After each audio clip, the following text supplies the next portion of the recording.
Nobody in Maple Street knew she had been talking to her dead son every morning for 11 years, and nobody knew that the morning everything changed, she finally said his name out loud. The farmhouse at the end of the road had no number on the mailbox. It didn't need one. Everyone in Clarksville, Tennessee knew exactly which house belonged to Evelyn Carter. The white paint had been peeling since 1987. The porch sagged slightly on the left side where her husband Walter used to lean against the post every evening, coffee in hand, watching the fireflies rise from the grass like tiny prayers going somewhere better. The wind chimes, made from his old copper fishing lures, still sang in every breeze, soft, mournful, familiar, like a man who simply refuses to fully leave. She was 108 years old. 108! The town didn't just respect her, they orbited her. Children ran to her porch after school the way children run toward warmth. Veterans knocked on her door on the hard nights, the sleepless ones, the loud ones, because she never flinched at their stories and never offered empty comfort. Young mothers brought their newborns just to feel her papery hands on their babies' foreheads, as if something transferable lived in her touch. The local pastor, a serious man named Gerald who chose every word carefully, once admitted to her quietly that he had learned more about God from sitting on her porch than from 40 years behind a pulpit. She had patted his hand and told him that God wasn't hard to find. People just kept looking in the wrong direction. She had survived what should have broken her 3 times over. She buried a husband. She buried her only son. She buried her daughter, the one with red hair and her father's laugh, the one who sang in the kitchen while making Sunday gravy, the one the cancer took at 53 years old like some indiscriminate and merciless thief. And still, every Sunday morning without failure, the smell of blackberry cobbler drifted down Maple Street like a slow, sweet prayer. Every evening without exception, she lowered herself into that rocking chair, wrapped herself in the quilt her mother had sewn before the Second World War, held her coffee with both trembling hands, and watched the sky change colors like she was witnessing something that still, after 108 years, had the power to surprise her. The reporter arrived on a Tuesday in October. His name was Daniel Price, 26 years old, clean shoes, and a voice recorder in his shirt pocket, and the particular confidence of a young man who believes he already understands most things worth understanding. His editor had called it a human interest piece. Quick profile, Tennessee's oldest resident, should take 2 hours. He had absolutely no idea. He sat across from her on the porch as the afternoon light turned gold and long. She studied him with eyes the color of shallow creek water, pale and clear and carrying something ancient. Beneath the surface, the way creeks always carry more than you can see from the bank. She looked at him the way people look at someone they already know is going to need what they are about to say. "What do you want to know, baby?" she asked. He cleared his throat and clicked his recorder. He told her she was 108 years old and that most people wanted to know how. What was her secret? She was quiet for a long moment, long enough that he almost repeated the question. The rocking chair moved. The Lord chimes caught a breeze. A single cricket sang from somewhere in the grass below the porch. The sun continued its slow descent, painting the Tennessee sky in shades of amber and old gold and the specific color of endings. "You want to know what I ate?" she said, flat, certain, like she'd already answered this question 1,000 times in her mind before he ever arrived. He said yes, among other things. She smiled then, and it was the saddest smile he had ever seen on a living face. Not the sadness of someone who had surrendered, the sadness of someone who had seen too much to pretend that simple answers exist. "All right," she said quietly, "but understand something first. The food kept my body running, like oil keeps an engine from seizing up." She paused, but it was never the food that made me want to stay. She looked out at the sky and told him to listen for what was underneath the 7 things she was about to share, because the real story, she said, was never the food. She had been drinking black coffee since she was 11 years old, the morning her father came home from the Pacific, August 1945. The heat already pressing down on Tennessee like a heavy hand. Her mother heard his boots on the porch before her mother did. Heavy, uneven, The walk of a man relearning how to move through a world that wasn't trying to kill him anymore. Her mother stood at the front door and wept before she opened it. Just stood there, hand on the knob, crying at the sound of footsteps she had spent 3 years praying to hear again. Her father stepped inside and looked slowly around the small kitchen like he was memorizing every corner of it. The first thing he asked for wasn't water, wasn't a meal, wasn't even his children. He said quietly that he wanted coffee, strong and black. Every morning after that, before the rest of the house stirred, Evelyn sat beside him at the kitchen table, steam rising from old ceramic mugs, early light coming sideways through the window. He rarely spoke about what he had seen, but one morning, out of a long silence that had been sitting between them like something alive, he placed his large weathered hand over her small one and told her that life was going to hit her hard, and more than once. But if she could wake up every morning and find one thing, even something as small as the cup in her hand that she was grateful for, she had already beaten it. He died when she was 31. For the next 77 years, she drank black coffee every single morning. No sugar, no cream, hot enough to sting the back of her throat. Not for her health, not for the caffeine, because it smelled like him. Because on the mornings when grief came back heavy and unexpected, the way it always does, even decades later, even when you think you have made your peace with it, that smell reached her before the sadness could fully settle in. It reminded her, without a single word, that someone who loved her had once looked across a table and told her she was strong enough to take whatever came. She had believed him every morning since then. Her mother had woken her before sunrise that August morning during the worst years of the Depression, handed her an empty basket, and said nothing except, "Come with me." They walked deep into the woods while the world was still cool and gray, dew soaking through their thin shoes, everything smelling of earth and green things, and the particular freshness of a morning that has not yet been touched. For 3 hours they picked wild blackberries in silence. Their fingers turned purple to the knuckle, their arms were scratched red by brambles. Sweat soaked through their dresses long before noon arrived. That evening, her mother made a cobbler from almost nothing. Berries and a little flour and a scrape of lard and the very last of the sugar scraped from the very bottom of the jar. Before she served it, she held Evelyn's face in both her hands, warm, rough working hands, and looked at her the way mothers look when they are handing something important down.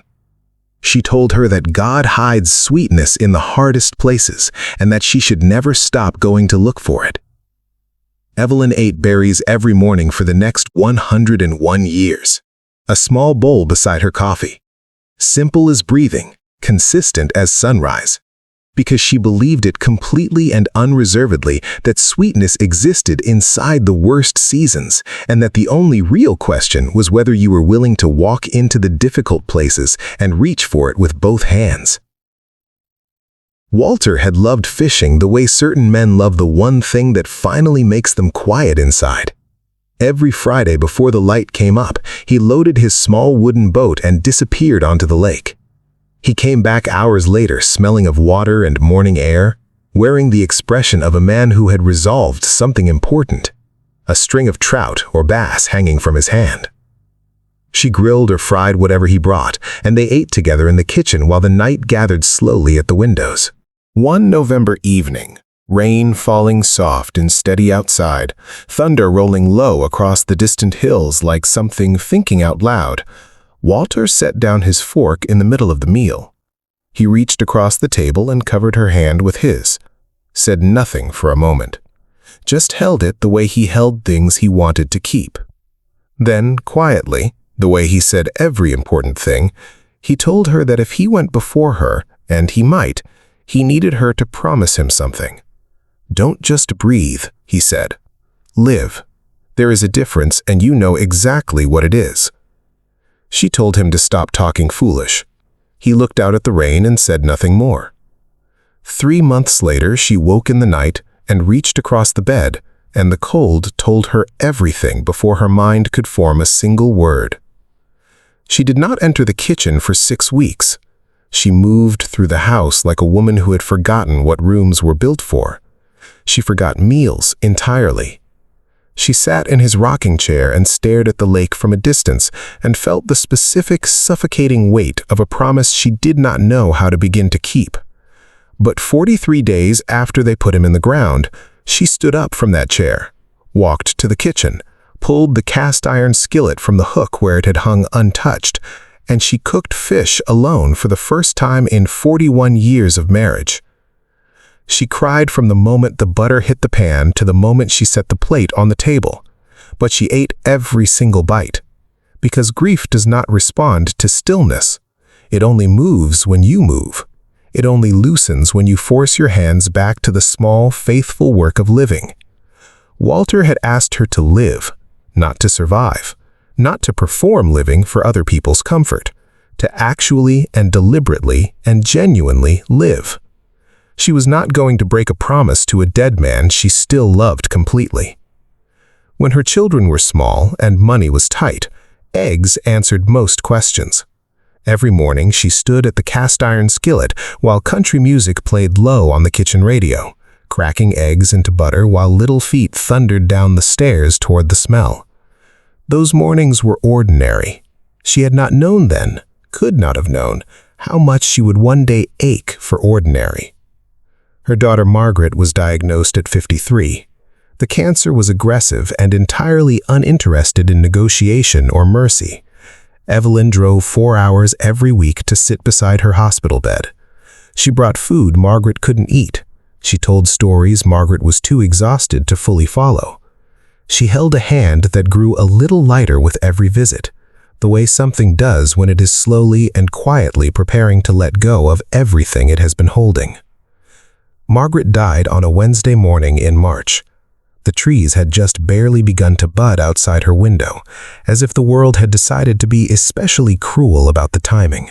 After the funeral, Evelyn came home and the kitchen became a room she passed through without stopping. She ate crackers over the sink. She forgot meals for days at a time. She sat in the rocking chair and looked at the yard where Margaret had chased fireflies as a little girl and thought, with frightening calm, that maybe enough was enough. Maybe it was finally time.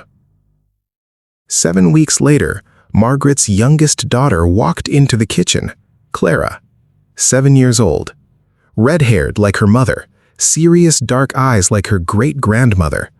She climbed onto the kitchen stool, folded her small hands on the counter, and said simply that she wanted eggs the way Mama always talked about. She said her Mama always talked about Grandma's eggs. Evelyn stood at that stove and wept so hard her whole body shook. But she made the eggs. She made them the next morning, and the one after that, and the one after that. Because healing never arrives when you are ready and waiting patiently for it. It arrives through a child's voice on a Tuesday morning asking for something small. And your only job, the only thing asked of you, is to answer. Sunday dinner in her home had been law, not suggested, not when convenient. Everyone at the table every week without exception or negotiation. Slow-cooked beef, fresh bread whose smell traveled through every room of the house by noon. The kind of meal that takes all day and asks something real of you, patience and attention and the willingness to be fully present for something that cannot be rushed. She had watched families come apart slowly over the decades, not from sudden tragedy, but from drift. From the quiet, invisible accumulation of missed dinners and unanswered calls and conversations replaced by the convenience of distance. She had watched people choose ease over presence week after week, year after year, until one morning they looked across the table and realized the people sitting there had become strangers in familiar chairs. The table heals things, she told Daniel, who had long since stopped writing and was simply listening. Things medicine cannot reach, and money cannot buy, and time alone will never fix. You sit down together and you eat slowly, and you look at each other without somewhere else to be, and something that was quietly breaking starts just as quietly to come back together. Her grandmother's root cellar had smelled of brine and patience and time. Rows of mason jars catching what little light came through the small window. pickles and sauerkraut and preserved things, things that had been transformed by waiting into something stronger than what they started as. As a girl, Evelyn had sat on the cellar steps beside her grandmother and asked her once why she spent so many hours on this slow, repetitive labor. Her grandmother looked up with the expression of someone answering a question that is much larger than it appears. She said that good things take time. Everything worth having does. Love takes time. Forgiveness takes longer. A life you can look back at without shame takes everything you have got for every year you have got it.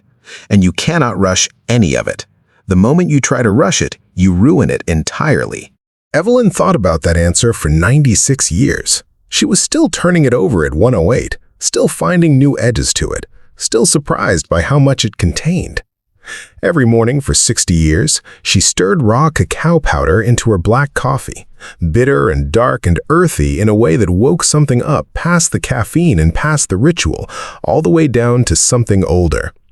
Walter had despised it with theatrical dedication, made a new face every single morning when she offered him a taste, called it Tennessee mud, called it punishment served hot, called it the only flaw in an otherwise perfect woman, which always made her laugh, and which she understood later was exactly why he kept saying it.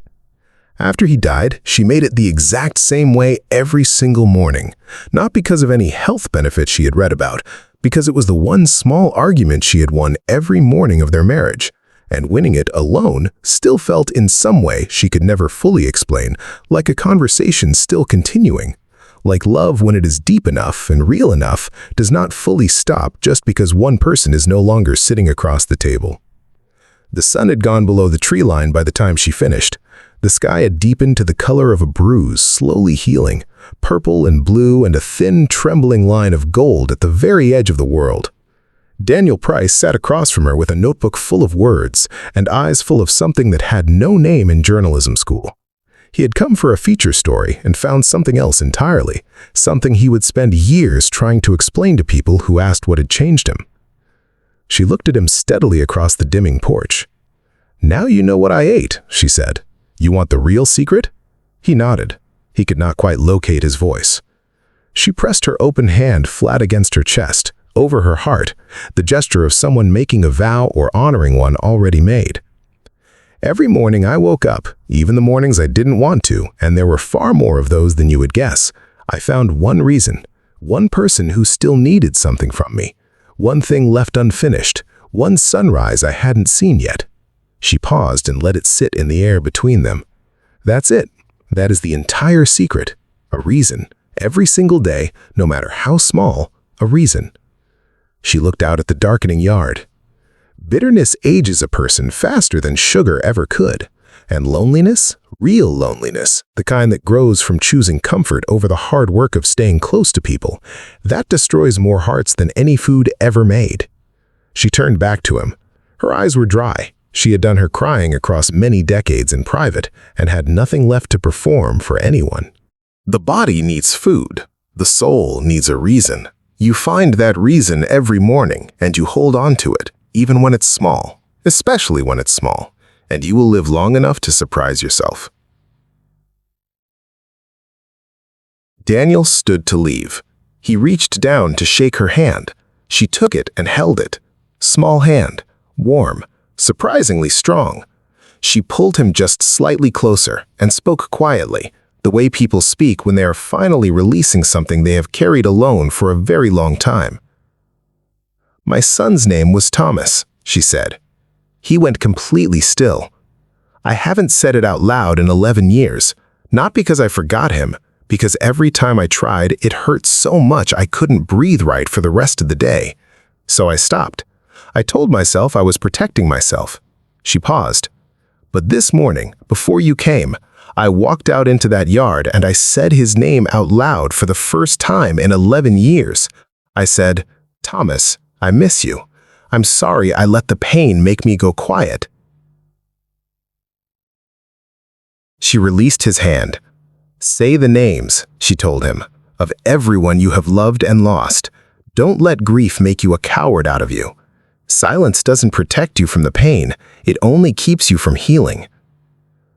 He stood on her porch and could not move. The lure chimes sang softly in the evening air. The first star had appeared in the Tennessee sky, faint and far and steady. And Daniel Price, who had not said his father's name aloud since the night of the funeral 8 years before, who had told himself he was coping, who had told himself he was fine, stood on a stranger's porch in the October dark and said it. Just the name, nothing else. And something in his chest, something locked and aching for 8 long years, quietly and finally and without ceremony, opened. 3 weeks later, Evelyn Carter died peacefully in her sleep, in her own bed, in the house where she had been born 108 years before. The way she lived, on her own terms, without fuss, completely ready. The entire town came to the funeral. Farmers stood beside school teachers. Old veterans in their Sunday jackets stood beside children carrying handfuls of wildflowers. People drove in from counties away, people who had never met her but had read Daniel's article and felt, without being able to explain it, that they owed her something. After the service, Daniel drove slowly down Maple Street one last time. He slowed the car to nearly nothing as he passed the farmhouse. The porch was empty. The rocking chair moved gently in the October wind, back and forth,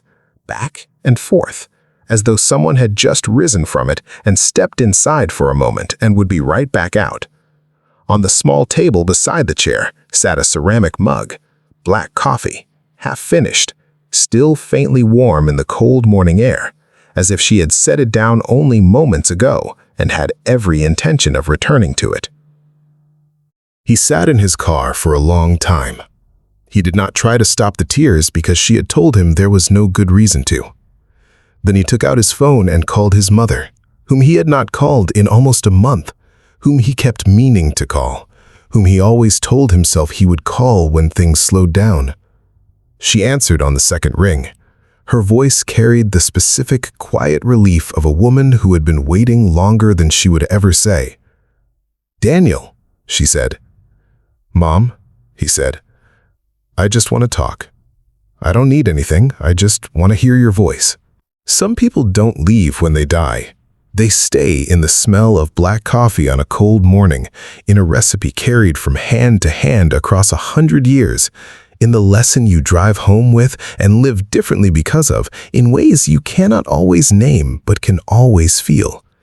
They stay in the names you finally find the courage to say again. They stay in the phone call you make before it is too late. They stay in the child you make eggs for on a Tuesday morning when your own heart is broken because she asked, and because love is not a feeling you wait to have.